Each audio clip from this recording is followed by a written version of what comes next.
السلام علیکم ورحمۃ اللہ وبرکاتہ۔ الحمدللہ رب العالمین والصلاة والسلام علی رسول اللہ، امابعد۔ میں ہوں آصف اقبال، سول انجینئر۔ آپ اس وقت سن رہے ہیں مختصر سیرت النبی صلی اللہ علیہ وسلم کی ایپیسوڈ نمبر 4، قسط نمبر 4، بیت اللہ کا انہدام۔ جب عبداللہ بن زبیر کی شہادت کے بعد عبد الملک بن مروان کا مکہ معظمہ پر قبضہ ہوا تو اس نے کہا، ہمیں عبداللہ بن زبیر کے بنائے ہوئے کعبہ کی ضرورت نہیں۔ اس لیے اس نے گرا کر خانہ کعبہ کو اسی حالت میں کر دیا جس حالت میں رسول اللہ صلی اللہ علیہ وسلم کے زمانے میں تھا۔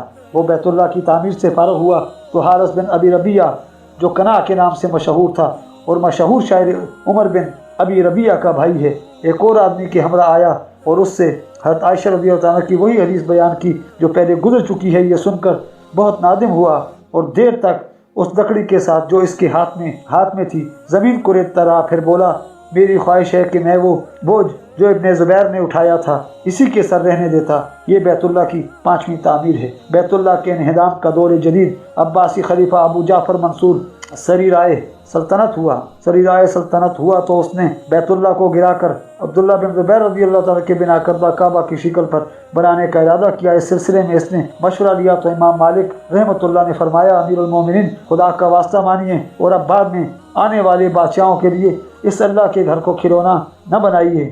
جو بادشاہ چاہے گا اس کو بدل ڈالے گا اور اس طرح لوگوں کے دلوں سے اس کی ہیبت نکل جائے گی۔ چنانچہ امام مالک رحمۃ اللہ علیہ کے مشورے سے اس نے اپنا ارادہ ترک کر دیا۔ حضرت شیش علیہ السلام کی تعمیر سے پہلے بیت اللہ کی جگہ سرخ یاقوت رکھا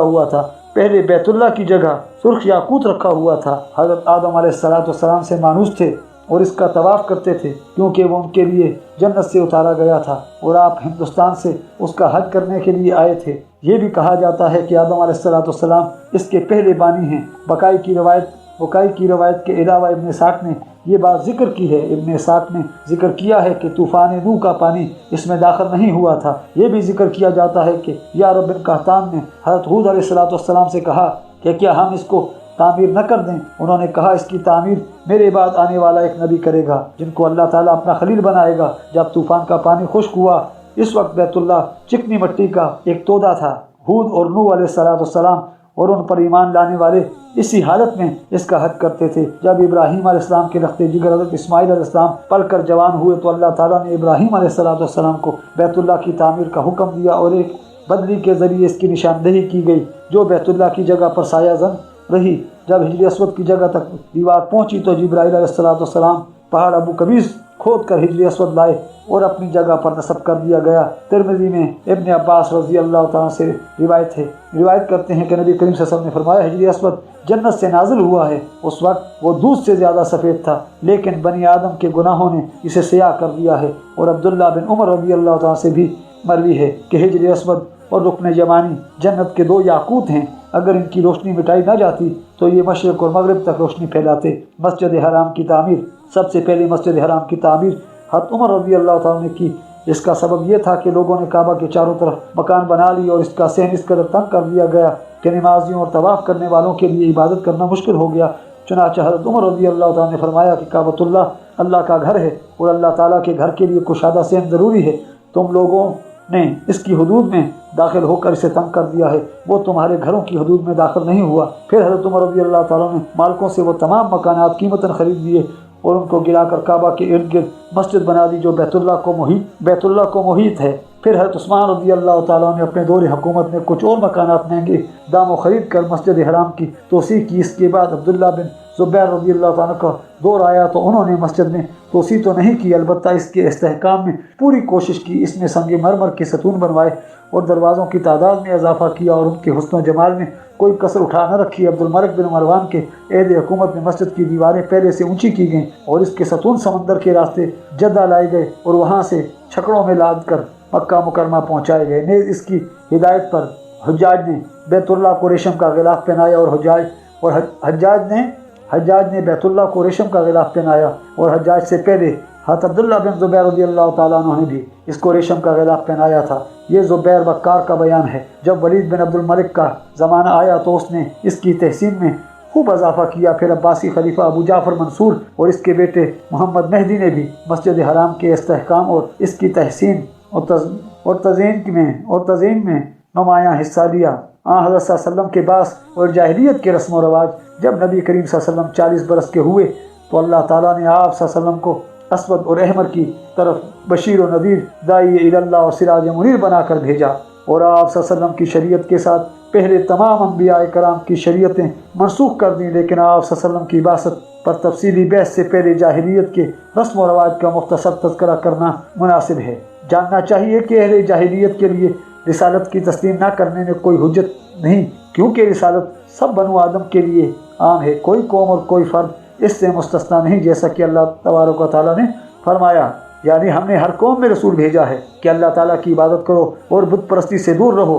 پھر یہ آیت بھی اللہ تعالیٰ نے بیان فرمائی ہے کہ جب آدم علیہ السلام اور ان کے ساتھی جنت سے اترے تو اللہ تعالیٰ نے فرمایا قُلْ نَهْبِطُوا مِنْهَا جَمِيعًا فَإِمَّا يَأْتِيَنَّكُم مِّنِّي هُدًى، پہلی آیت سورہ فاطر آیت نمبر 24 اور سورہ بکرہ آیت نمبر 38، یعنی ہم نے کہا تم سے جنت سے نیچے اتر جاؤ، پس تمہارے پاس میری طرف سے ہدایت آئے گی۔ اور دوسری آیت نے فرمایا فَمَنِ اتَّبَعَ هُدَايَ فَلَا يَضِلُّ وَلَا يَشْقَىٰ، جو شخص میری ہدایت کی پیروی کرے گا وہ تو گمراہ نہ ہوگا، اسے بدبختی کا سامنا نہ کرنا پڑے گا۔ یعنی اس میں اور اس قسم کی دیگر آیات میں اللہ تعالیٰ نے تمام انسانوں کی طرف ہدایت بھیجنے کا وعدہ کیا ہے اور اس سے کسی کو مستثنا نہیں فرمایا۔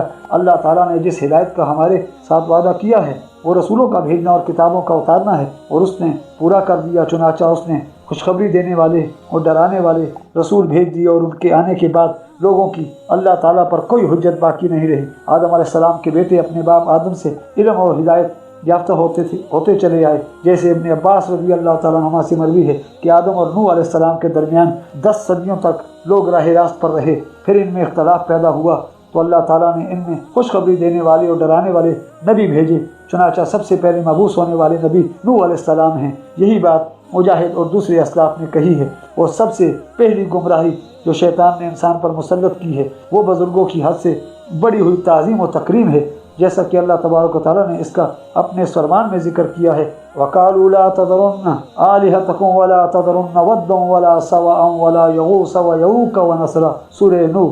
امام بکھرے رحمتہ اللہ نے اپنے جامعہ میں ابن عباس رضی اللہ عنہ سے لکھا ہے کہ مذکورہ بالا آیت میں نوح علیہ السلام کی قوم کے چند صلحاء اور بزرگوں کے نام ذکر ہوئے ہیں۔ جب یہ فوت ہوئے تو شیطان نے ان کی قوم کے دلوں میں یہ بات ڈالی کہ جن مجلسوں میں بیٹھ کر یہ لوگ واعظ و تذکیر کیا کرتے تھے ان میں ان کے مجسمے نصب کرو اور ان کے انہی بزرگوں والے نام رکھو، چنانچہ انہوں نے یہ کیا لیکن ان کی عبادت نہیں کی۔ جب یہ لوگ مر گئے اور آنے والی نسلوں کے ذہن سے حقیقت حال محو ہو گئی تو ان کی عبادت شروع ہو گئی۔ پھر یہی قوم نوح کے بت عربوں میں پوجے جانے لگے، چنانچہ دومت الجندل کے مقام میں نصب تھا، بدھ دومت الجندل کے مقام میں نصب تھا، اور بنو کلب اس کی پوجا کرتے تھے، اور سوا کی عبادت حضیر قبیلے کے لوگ کرتے تھے، اور یغوث سبا کے نزدیک جرف میں قبیلہ مراد اور بنو غطیف کا معبود تھا، اور یعوق ہمدان کے لیے، اور اسی طرح نصر حمیر میں آل ذی القلاع کے لیے مخصوص تھا۔ محمد بن کعب اللہ تعالیٰ کے فرمان وَلَا تَذَرُنَّ وَدًّا وَلَا سَوَاءً کی تفسیر میں فرماتے ہیں کہ یہ آدم اور نوح علیہ السلام کے درمیان کے زمانے میں چند نیکوکار بزرگ لوگ گزرے ہیں، بعد میں کچھ لوگ پیدا ہوئے جو عبادت میں ان کے نقش قدم پر چلتے تھے۔ شیطان نے ان کے دلوں میں وسوسہ ڈالا کہ اگر تم ان کے مجسمے بنا کر اپنی آنکھوں کے سامنے رکھو تو تم ان کے فیوز و برکات سے جلد از جلد بہرور رہو گے، چنانچہ انہوں نے ان بزرگوں کے مجسمے بنا کر عبادت خانوں میں نصب کر دیے۔ یہ لوگ مر گئے تو بعد میں آنے والوں کو شیطان نے یہ سبق دیا کہ تمہارے بزرگ ان کی عبادت کیا کرتے تھے، بس وہ بھی ان کی عبادت کرنے لگے۔ محمد بن قیس کہتے ہیں کہ یغوث، یعوق اور نصر نیک اور صالح انسان تھے، ان کی عقیدت مند ان کی اقتداء کرتے تھے۔ جب مر گئے تو عقیدت مندوں نے جو ان کے نقش قدم پر چلتے تھے کہا اگر ہم ان کے مجسمے بنا لیں تو انہیں دیکھ کر ہمارا شوق عبادت تیز ہو جایا کرے گا۔ یہ لوگ بھی مر گئے تو بعد میں آنے والوں کو آہستہ آہستہ یہ پٹی پڑھائی کہ تمہارے آباء و اجداد ان کی عبادت کرتے تھے اور ان کے طفیل ان پر بارش رہتی تھی، چنانچہ وہ ان کی عبادت کرنے لگے۔ حافظ ابن قیم رحمۃ اللہ علیہ فرماتے ہیں کہ بہت سے سلف صالحین نے کہا ہے کہ یہ لوگ قوم نوح کے صالح اور نیک بزرگ تھے۔ جب یہ مر گئے تو ان کے متقدین ان کی قبروں پر جھک پڑے، پھر ان کے مجسمے بنا لیے، پھر کچھ عرصہ کے بعد ان کی پرستش ہونے لگی۔ یہ لوگ دو فتنوں قبروں اور مورتیوں میں مبتلا ہو گئے، اور ان دونوں کی طرف حضرت صلی اللہ علیہ وسلم نے اپنی اس حدیث میں اشارہ کیا ہے، یعنی جب ان میں کوئی نیک آدمی اور صالح آدمی مر جاتا تھا تو اس کی قبر پر مسجد بنا دیتے اور اس میں یہ صورتیں اور مورتیاں نقش کر دیتے تھے۔ یہ لوگ قیامت کے روز اللہ تعالیٰ کے نزدیک سب مخلوق سے بدتر ہوں گے۔ کل بھی کہتے ہیں یہ سارے لوگ تھے، جب یہ مر گئے تو ان کی موت سے ان کے رشتہ داروں کو بڑا صدمہ ہوا۔ انہوں نے ان کے مجسمے اور تصویریں بنا لی، ہر تصویر کے پاس اس کے بھائی اور رشتہ دار حاضر ہوتے اور اس کی تعظیم کرتے۔ پھر ان کے بعد دوسرے زمانے کے لوگ آئے تو انہوں نے ان سے بڑھ کر ان کی تعظیم کی۔ جب تیسرے زمانے کے لوگ آئے تو انہوں نے کہا کہ ہمارے بزرگوں کو عظمت اور برتری ان کی سفارش سے حاصل ہوتی تھی، اس لیے وہ ان کی عبادت کرنے لگے۔ جب اللہ تعالیٰ نے نوح علیہ السلام کو مبعوث فرمایا اور جن کو غرق کرنا تھا غرق کیا تو طوفان نوح نے ان بتوں کو ایک ملک سے دوسرے ملک کی طرف منتقل کر دیا، حتیٰ کہ یہ سب جدہ میں جمع ہو گئے۔ جب پانی خشک ہوا تو یہ سارے سمندر پر پڑے رہے، بعد میں ہواؤں نے ان کو ریت اور مٹی میں دبا دیا۔ یہی کلبی کہتا ہے کہ بنو خزاعہ کا سردار عمرو بن لہی کاہن تھا، اس کا ایک جن دوست تھا۔ اس نے عمرو بن لہی سے کہا تہامہ سے جلدی جلدی چلو، سعادت اور سلامتی تمہاری ہم رکاب ہوگی۔ جدہ پہنچو، وہاں تمہیں بت تیار ملیں گے، ان کو تہامہ میں لاؤ اور ڈرو نہیں۔ پھر عربوں کو ان کی عبادت کی طرف بلاؤ، وہ تمہاری بات پر عمل کریں گے۔ چنانچہ وہ جدہ گیا، بتوں کو زمین سے نکالا اور ان کو تہامہ لے آیا۔ ادھر حج کا زمانہ بھی آ گیا، اس نے حج کے لیے آنے والے عربوں کو ان کی عبادت کی دعوت دی، جو انہوں نے قبول کر لی، اور یوں بت پرستی شروع ہو گئی۔ محمد بن حشام کلبی کی عبادت کا خلاصہ ختم ہوا۔ بعض کہتے ہیں کہ عمرو بن لہی اپنے کسی کام کے لیے شام گیا، واپسی پر امابعد میں پہنچا تو وہاں عمالقہ کو بتوں کی عبادت کرتے دیکھا۔ یہ طریقہ اسے پسند آیا اور اس نے اس کو صحیح سمجھا اور ان سے ایک بت مانگا تاکہ وہ عرب میں بھی یہ طریقہ جاری کرے۔ انہوں نے حبل نامی ایک بت اس کو دیا، جسے اس نے مکہ معظمہ میں نصب کیا اور لوگوں کو اس کی عبادت اور تعظیم و تکریم کا حکم دیا۔ سہیلی نے کہا ہے کہ جب خزاعہ نے بنو جرہم کو مکہ سے نکال دیا تو عربوں نے عمرو بن لہی کو اپنا رب بنا لیا۔ عمرو ان کے لیے جو بدعت جاری کرتا وہ شریعت کا حکم سمجھ کر اس پر عمل کرتے۔ عربوں میں اس کا یہ مقام لوگوں کی تعظیم کرنے اور حج کے موقع پر ان کو کپڑے پہنانے سے حاصل ہوا۔ اکثر وہ ایام حج میں 10,000 اونٹ ذبح کرتا اور 10,000 ہرے لوگوں میں بانٹتا تھا۔ لوگوں میں اس کی عقیدت کا یہ حال تھا کہ لات نامی ایک شخص جو ایک مشہور پتھر ہے پر جسے بعد میں لات کا پتھر کہنے لگے، بیٹھ کر حاجیوں کو ستو پلایا کرتا تھا۔ بعض کہتے ہیں کہ ستو پلانے والا آدمی قبیلہ ثقیف سے تعلق رکھتا تھا۔ جب وہ مرا تو اس نے مشہور کر دیا کہ وہ مرا نہیں بلکہ اس پتھر میں داخل ہو گیا ہے جس پر بیٹھ کر وہ ستو پلایا کرتا تھا۔ پھر اس نے لوگوں کو اس کی عبادت کا حکم دیا اور اس پر ایک بت خانہ بنوا دیا جس کا نام لات رکھا گیا۔ ابو الولید ادرکی اخبار مکہ میں لکھتے ہیں کہ عمرو بن لہی نے 20 اونٹوں کی آنکھیں پھوڑی تھیں، کیونکہ ان میں یہ رسم جاری تھی کہ جب کسی کے اونٹ 1000 ہو جاتے تو وہ ایک نر اونٹ کی ایک آنکھ پھوڑ دیتے، اور جب 2000 ہو جاتے تو اس کی دوسری آنکھ بھی پھوڑ دیتے تھے۔ اس کے بارے میں ایک شاعر کہتا ہے، یہ لوگ اللہ تعالیٰ کی نعمتوں کا شکریہ تندرست اونٹوں کو آگ کے ساتھ داغنے اور ان کی آنکھیں پھوڑنے سے ادا کرتے تھے۔ ابراہیمی تلبیہ میں کفار کا اضافہ۔ ابراہیم علیہ السلام کے زمانے میں تلبیہ کے الفاظ یہ تھے، لبیک اللہم لبیک لبیک لا شریک لک لبیک، میں حاضر ہوں اے اللہ، میں حاضر ہوں، تیرا کوئی شریک نہیں، میں حاضر ہوں۔ اور جب عمرو بن لہی کا وقت آیا تو ایک دفعہ وہ بیت اللہ کا طواف کرتے وقت لبیک ہی پکار رہا تھا تو شیطان بھی ایک بزرگ کی شکل میں اس کے ساتھ لبیک پکارنے لگا۔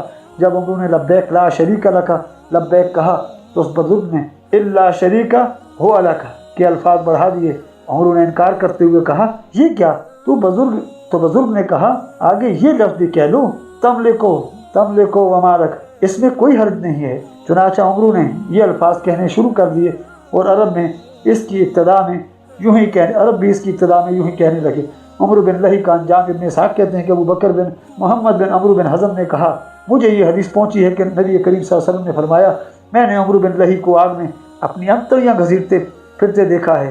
میں نے اس سے پوچھا، میرے اور اس کے زمانے کے درمیان کے لوگوں کا کیا حال ہے؟ بولا، سب ہلاک ہونے کے بعد اللہ کے عذاب میں مبتلا ہے۔ ابن اسحاق کہتے ہیں کہ ابو ہریرہ رضی اللہ تعالیٰ نے کہا کہ میں نے حضرت صلی اللہ علیہ وسلم کو اقسم خزائی سے فرماتے ہوئے سنا ہے، میں نے عمرو بن لہی بن کما خندق کو آگ میں اپنی انتڑیاں گھسیٹتے ہوئے دیکھا ہے۔ تمہارے ساتھ اس سے زیادہ اور اس کے ساتھ تم سے زیادہ ملتا جلتا آدمی میں نے کوئی نہیں دیکھا۔ انہوں نے کہا کہ اللہ کے نبی صلی اللہ علیہ وسلم، ممکن ہے اس کی مشابہت مجھے کوئی نقصان نہ پہنچائے۔ آپ صلی اللہ علیہ وسلم نے فرمایا، ٹھیک ہے، تم مومن ہو، اور وہ کافر تھا۔ وہ پہلا شخص تھا جس نے ابراہیم علیہ السلام کا دین بدلا، جگہ جگہ بت نصب کیے اور مختلف جانوروں کو بحیرہ، صاحبہ اور وسیلہ کا نام دے کر بتوں کے نام پر چھوڑے ہوئے جانور۔ یہ صحیحین میں سعید بن مسیب سے روایت ہے، انہوں نے کہا بحیرہ وہ اونٹنی ہے جس کا دودھ بتوں کے نام کر دیا جاتا تھا اور اپنے استعمال کے لیے کوئی نہیں دو سکتا تھا۔ صاحبہ وہ جانور ہے جن کو اپنے معبودوں کے نام پر چھوڑ دیتے تھے،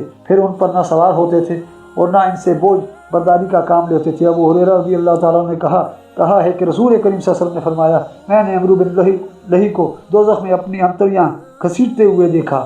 یہ پہلا شخص ہے جس نے بتوں کے نام پر جانور چھوڑے، وسیلہ اونٹنی جس نے پہلی دفعہ مادہ کو جنم دیا اور دوسری دفعہ بھی مادہ جنی اور ان کے درمیان کوئی نر بچہ نہیں دیا، اس کو بتوں کے نام پر چھوڑ دیتے تھے۔ حامی وہ نر اونٹ ہے جو مقررہ اور متعین شدہ جفتی کی تعداد پوری کر لیتا، اس کو بتوں کے نام پر چھوڑ دیتے، پھر اس سے بوجھ برداری کا کام یا کوئی دوسری خدمت نہیں لیتے تھے۔ اس کا نام حامی یا حام رکھتے تھے۔ بنو اسماعیل میں پتھر پوجا کی ابتدا ابن اسحاق لکھتے ہیں کہ حضرت اسماعیل علیہ السلام کی اولاد میں پہلے پتھروں کی عبادت اس طرح شروع ہوئی کہ کوئی شخص مکہ کے علاوہ کسی دوسری جگہ سکونت اختیار نہیں کرتا تھا۔